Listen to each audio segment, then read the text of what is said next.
Mag-overflow na siya. Para lumabas ka rin. Pero kung bukod naman sa ano, kung hindi naman bilog yung logo niya, ganun din yun.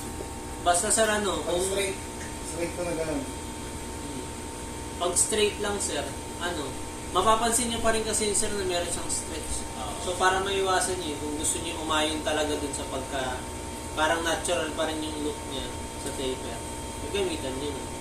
Nga lang, meron nga rin siyang limit hanggang, kasi sinasabi naman sir, mag-notify naman na ito lang yung kaya kong printan sa ganito kalapad na ano yan. Recommended ko. So, ibig sabihin, gagamit lang tayo nun sa yung plug-in na yon kapag cylinder? Pag logo.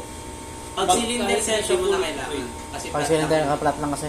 Pero pag naka-taper, Pag gamitin taper, nyo. din na. Kailangan yun. Kasi naka-uoblong siya, di ba? Naalala niyo yung unang sample natin sir, yung bilog natin pa ganyan. Oo. Oblong.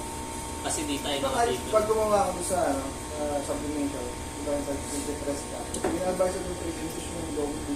Bumoblog na talaga pag umikot ka sa baso. Oo. Kung 0.5 ka, may ikot na eh. Bumoblog na siya. Bababa. Kaya ang advisable lang, 1.5 lang talaga yung bilog. Makuha mo yung bilog talaga. Sa maximum 1.5 lang talaga. Minimum. Depende sa ano sir. Depende sa Materyales. Sa materyales. Pag mas manipis yun, pwedeng hindi niya na maano yun. Tingnan mo to sir. Ito para mas maintindihan na. Diba? Tingnan ko rin. Ang sukat ko is ano ba ito dito? Gawin ko 1.5.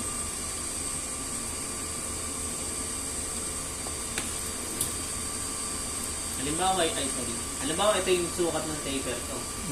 Pag inokay ko yan, ibig sabihin, pasok. Pag nilakayan ko yan, ayun o. May nakalagay. 41.7. 1.5 na yan, 1.6, Maximum. 1.5. Pero pag ang ginawa ko, mas maliit yung ano ko. Mas maliit. Babalik ko sa ano. Mas maliit. Halimbawa, ito is 16. Alam niyo na yun, di ba? Na sunod na, Kita mo sila? Nung nilitan ko naman yung ano ko, nung nilitan ko yung Low. magiging trabaho, 60-50. Yung 38.1 to, hindi na pwede dito. So, nakadepende lang siya sa ano siya, sa sukat pa rin, saka sa lapad ng material. Tapos ito sir,